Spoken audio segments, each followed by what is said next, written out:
L'épisode-tsika farany teo dia Angelica sy Sergio miresaka ao amin'ny salon. Nanentana Sergio mba hoe tsy hivatra fananany amin'ny ancienne na koa hoe andeha ho any ivelany fa hijanona ao an-tanàna dia araka hiasa amin'ny datany. Nefa kosa Sergio dia nandama fa ozy hoe mila vola izy dia andeha hiala ao amin'ny ancienne andeha hiala eo amin'ny toerana satria tsy tiany ilay mipetraka eo. Angelica sy Renato dia fampiresaka hoe allo fa hitadiavana vady Mary.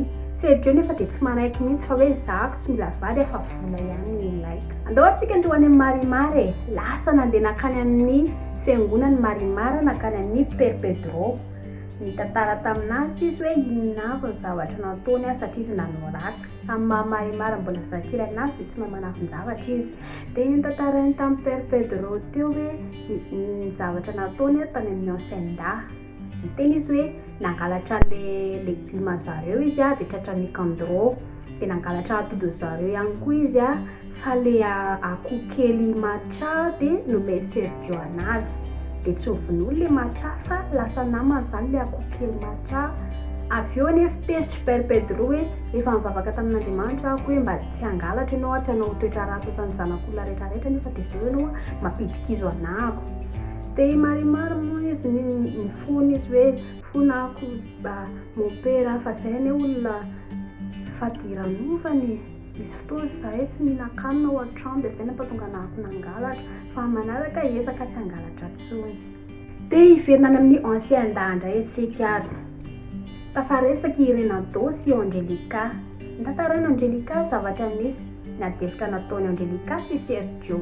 Lasa Angelica hoe tena tsy naharesy lahatra ny zanakao ako Renato fa tsy nanaiky mihitsy izy sady tsy mety hanambady izy no tsy mety hijanona tanàna fa ny zavatra tiana atao dia ny hoe mila vola izy dia hiala tsy hipetraka eto amin'ny ancienne so fa hiala hipetraka lavitra antsika. Dia tezitra be i Renato avy hoe tena mafy mihitsy ilay kala iny fina nataoko anazy.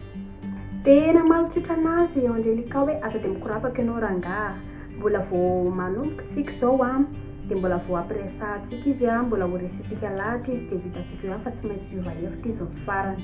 Dia farany moa Renato fary tena misaotra-betsaka ako tena manana fahatsara fa na ohatranao.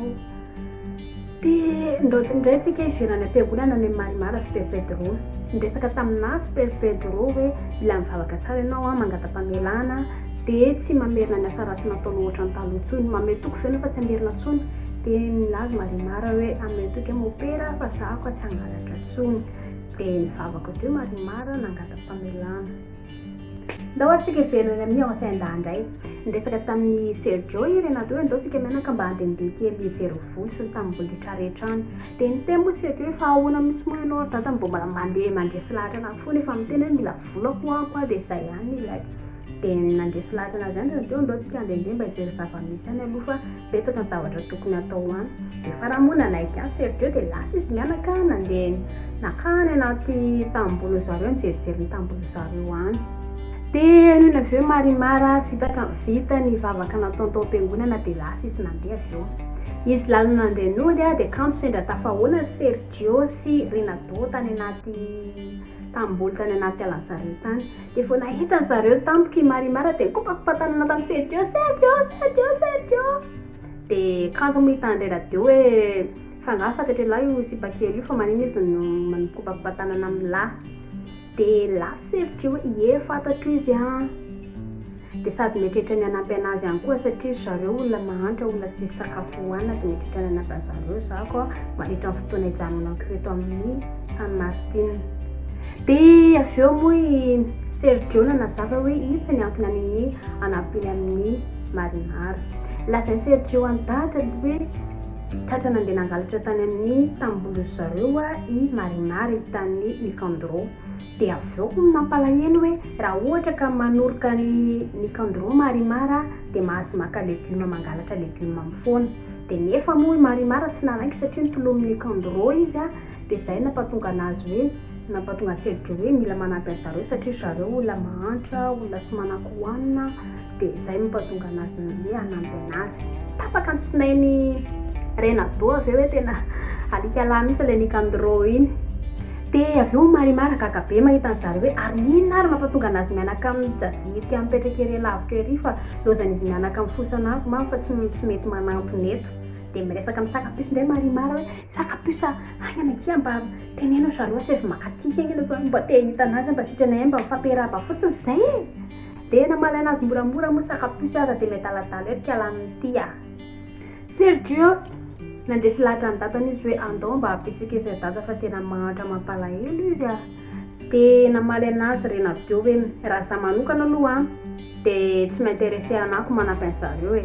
Mila mandeha mitady vady izy rehefa maka vady izy a dia aleo mivady ny anampy anazy fa ela olona tsy fantany dia fomba hoana nanapipiny ela olona tsy fantatry. Dia avy eo moa Sergio namaly anazy hoe fomba ahoana moa dada ny azo vady amin'izao paoziny izao jery izy manoto be, tsy mikiraro, ny akanjony ratsy be sady maimbo izy, fomba ahoana ny azo vady amin'izao. Dia namaly anazy Renardo hoe na maloto ary izy a dia jerena fa tsy talava hoe sipa manjakely ve izy. Dia teo amin'izay Sergio variana be marina to hoe azo lasaina hoe manjakely izy a fa kosa mijaly. Avy eo moa nanantona teny amin'ny marimara teny Sergio sy Renardo.